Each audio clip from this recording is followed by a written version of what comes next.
नमस्कार, good news Bharat के YouTube channel में आप सभी दर्शकों का स्वागत है। मैं हूं संजीव कुमार शर्मा और आइए देखते हैं आजमगढ़ की कुछ खबरें फटाफट अंदाज में।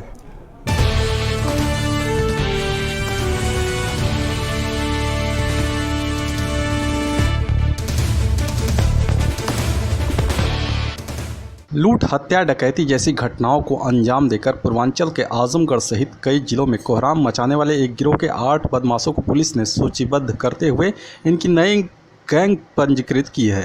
एसपी द्वारा इस गिरोह के सदस्यों के खिलाफ कार्रवाई की अनुमति मिलने के बाद पुलिस इनकी सरगर्मी से तलाश करने में जुट गई है। पुलिस अधीक्षक प्रोफेसर त्रिवेणी सिंह ने बताया कि DF55 कोड नंबर से सूचीबद्ध हुई इस नई गैंग का सरगना बरदा थाने के भीरा गांव निवासी राजन यादव है।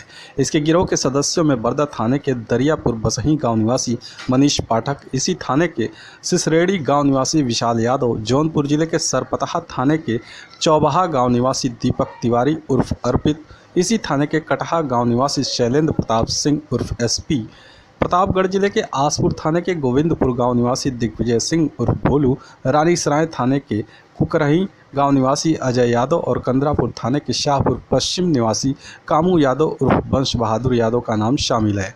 एसपी ने बताया कि बहुत ही कम समय में बदमाशों की यह गिरोह खड़ी होकर आजमगढ़ सहित पूर्वांचल के कई जिलों में छोटी बड़ी घटनाओं को अंजाम देकर कोहराम मचा दिए हैं। एसपी प्रोफेसर त्रिवेणी सिंह ने बताया कि बदमाशों की नई गैंग को पुलिस रिकॉर्ड में पंजीकृत किया गया है। इस गिरोह के सदस्यों की तलाश में पुलिस की कई टीमें लगाई गई हैं।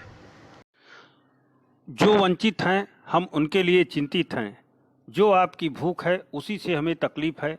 जैसे संवेदनशील वाक्यों को अमली जामा पहनाने के लिए स्थापित प्रयास अनाज बैंक 30 अप्रैल को अपनी स्थापना के 3 वर्ष पूरे की। इस सामाजिक संगठन के रणजीत सिंह के अध्यक्षीय नेतृत्व में वंचितों जरूरतमंदों को समर्पित प्रयास का अनाज बैंक अब तक 130 क्विंटल खाद्यान्न जरूरतमंद परिवारों तक पहुंचा चुका है।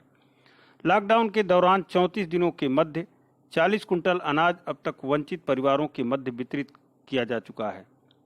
प्रयास के अध्यक्ष रणजीत सिंह ने बताया कि 30 अप्रैल को अन्य राज्यों से लॉकडाउन के चलते विस्थापन की मार झेल रहे प्रवासी मजदूरों जो हैदराबाद, नागपुर से साइकिल चलाकर पैदल गोरखपुर स्थित अपने घर को एक पखवाड़े पूर्व चल पड़े थे, उन्हें आजमगढ़ पहुंचने पर पुराने पुल स्थित हरबंसपुर शिव मंदिर के पास भरपेट भोजन कराया गया तथा कलेक्ट्रेट, दीवानी, सिविल लाइन, बड़ादेव पर विचरने वाले वंचित बेजुबान जानवरों को रोटी, फल मुहैया कराकर 5वीं वर्षगांठ की पूर्व भांति कर्तव्यों का निर्वहन किया गया। स्थापना के 3 वर्ष पूरे किए जाने पर प्रयास के उपाध्यक्ष शमशाद अहमद ने बताया कि प्रतिदिन निकालें मुट्ठी भर अनाज जिससे पात चके वंचित समाज। यह प्रयास संजोएं, कोई भूखा ना सोए, हमारी अनाज बैंक का आधार है। इन वाक्यों की बदौलत हमने अन्नदाताओं का भरोसा जीता है और उस भरोसे की बदौलत अधिक से अधिक खाद्यान्न जरूरतमंदों को उपलब्ध कराया। प्रवासी मजदूरों को प्रदेश सरकार विभिन्न प्रदेशों से वापस लाने का कार्य शुरू कर दिया है। फिर भी काफ़ी संख्या में प्रवासी मजदूर पैदल ही घर वापसी कर रहे हैं। ऐसे ही दर्जन भर युवाओं का ग्रुप हैदराबाद से पैदल चलकर आजमगढ़ पहुंचा। सभी महाराजगंज और गोरखपुर जिले के रहने वाले हैं। ये युवा हैदराबाद से पैदल ही चले थे। रास्ते में कुछ दूरी के लिए ट्रक आदि का सहारा मिला, लेकिन ज़्यादातर सफ़र इन्होंने भूखे प्यासे पैदल ही तय किया। शहर में पहुँचने पर इनकी मुलाकात RSS के सदस्यों से हुई तो युवाओं ने आपबीती बयां की। RSS के सदस्यों ने इन्हें सोशल डिस्टेंसिंग का पालन कराते हुए नाश्ता और खाना खिलाया। देखिए, हैदराबाद से लोग आ रहे हैं और पिछले 7 दिनों से लोग यात्रा कर रहे हैं। बीच में इनको तमाम प्रकार के वाहन मिले और जिनके माध्यम से लिफ्ट लेकर के ये लोग आजमगढ़ तक पहुंचे हैं। इनको गोरखपुर जाना है और अभी भी ये अपनी पदयात्रा जारी रखे हैं। ये लोग ये कह रहे हैं वहाँ खाने का प्रबंध नहीं ठीक से है, वहाँ पर रोजी रोजगार बंद हो गया है, इसलिए अब हम लोग जो है अपने घरों को लौट रहे हैं। कब से वहाँ हैदराबाद में रहते थे? 7-8 साल हो गया। 13-14 से। अब क्या इरादा है? अब देखेंगे, अगर ऐसे ही स्थिति रही तो घर पे रहेंगे, नहीं फिर बाद में जाएंगे, नहीं तो घर पे ही अपना काम चालू कर लेंगे। हमारा तो काम इधर भी रहता है। तो वहाँ किसी कंपनी में थे कि ऐसे? नहीं, वैसे ही ये बेड गिट बनता है, घरों में अलमारियाँ बनता है, तभी अपने गोरखपुर में भी हो रहा है काम, इधर ही कर लेंगे।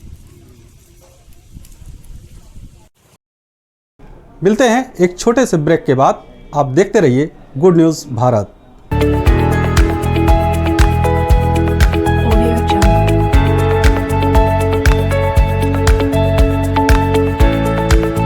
आजमगढ़ ब्रेक के बाद एक बार फिर आपका स्वागत है। आइए देखते हैं आजमगढ़ की खबरें फटाफट अंदाज में। जिलाधिकारी नागेंद्र प्रसाद सिंह की अध्यक्षता में कलेक्ट्रेट सभागार में उप जिलाधिकारी व तहसीलदारों के साथ बैठक संपन्न हुई। बैठक में जिलाधिकारी ने समस्त एसडीएम तहसीलदार से कहा कि आपदा के समय में समस्याओं को देखते हुए तुरंत निर्णय लेने की क्षमता रखें। उन्होंने यह भी निर्देश दिए कि जो भी बाहर के लोग रोडवेज बस स्टेशन पर आ रहे हैं, इसके लिए ARM से संपर्क स्थापित कर आए हुए लोगों का स्वास्थ्य विभाग द्वारा थर्मल स्कैनिंग के साथ उनके गंतव्य स्थान पर भेजने की व्यवस्था तत्काल सुनिश्चित करें। इसी के साथ ही उनके खाने पीने की व्यवस्था भी पहले से सुनिश्चित करें। जिलाधिकारी ने कंट्रोल रूम में कार्यरत अधिकारियों कर्मचारियों को निर्देश दिया कि किसी भी व्यक्ति का कंट्रोल रूम में फ़ोन आने पर उसका तुरंत जवाब दें। इसी के साथ ही यदि दूसरे राज्यों से भी व्यक्तियों का फ़ोन आता है तो उनकी समस्याओं को स्टेट वाइज सूची बनाएं और उस सूची को संबंधित राज्य के नामित नोडल अधिकारियों को जिलाधिकारी के माध्यम से उपलब्ध कराना सुनिश्चित करें। आजमगढ़ पुलिस अधीक्षक प्रोफेसर त्रिवेणी सिंह के निर्देश पर पुलिस लाइन ग्राउंड स्थित रिक्रूट आरक्षियों के बैरकों सहित कई जगहों पर सैनिटाइज कराया गया।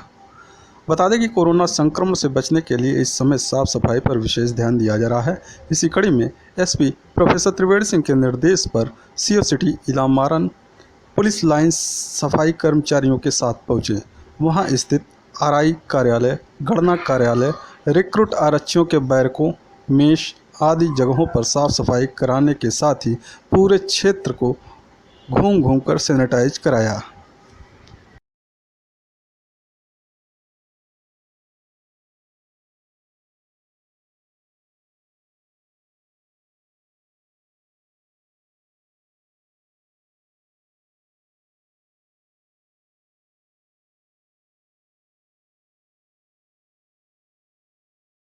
लॉकडाउन पीरियड में अवैध शराब की बिक्री पर पुलिस की पैनी नज़र है। एसपी प्रोफेसर त्रिवेणी सिंह के निर्देशन में इस अवैध कारोबार की बिक्री पर अंकुश लगाने में आजमगढ़ की अतरौलिया पुलिस के प्रभारी हेमेंद्र सिंह को एक सफलता मिली। मुखबिर की सूचना के आधार पर अतरौलिया पुलिस ने भीलमपुर छपरा गांव के पास एक व्यक्ति को गिरफ्तार किया, जिसके पास से 24 सीसी अवैध शराब बरामद हुआ है। गिरफ्तार किया गया व्यक्ति पंकज गुप्ता, जो बूढ़नपुर थाना क्षेत्र के अतरौलिया का निवासी है। पुलिस ने सुसंगत धाराओं में चालान कर उसे जेल भेज दिया है। आजमगढ़ जिलाधिकारी नागेंद्र प्रसाद सिंह ने बताया कि कोविड-19 महामारी प्रोटोकॉल का पालन करते हुए लघु एवं कुटीर उद्योग से जुड़े लोगों को शासन ने कुछ छूट प्रदान किया है। जिलाधिकारी ने बताया कि देशव्यापी लॉकडाउन में शासन द्वारा कतिपय गतिविधियों सोशल डिस्टेंसिंग प्रोटोकॉल का अनुपालन सुनिश्चित करते हुए सीमित कामगारों के साथ संचालित किए जाने की छूट प्रदान की गई है। तत्क्रम में लघु एवं कुटीर उद्योग जो आवश्यक वस्तुओं व कंज्यूमर उत्पादों का निर्माण कर रहे हैं, उनको प्रोत्साहित किए जाने व बैंकों से समन्वय कर वित्तीय संसाधन उपलब्ध कराए जाने हेतु जनपद स्तर पर समिति का गठन किया गया है, जिसमें मुख्य राजस्व अधिकारी, अध्यक्ष, सहायक आयुक्त, जिला उद्योग केंद्र, प्रधानाचार्य, जिला औद्योगिक प्रशिक्षण संस्थान, उपायुक्त स्वतः रोजगार, PO डूडा, जिला प्रबंधक, कौशल विकास मिशन को सदस्य बनाया गया है। उन्होंने कहा कि समिति समय समय पर ऐसे लघु एवं कुटीर उद्योग जिनका लॉकडाउन के दौरान सशर्त संचालन अनुमन्य है, उनके संचालकों के साथ बैठक कर जनपद स्तर पर उन्हें आ रही समस्याओं का निराकरण कराएंगी।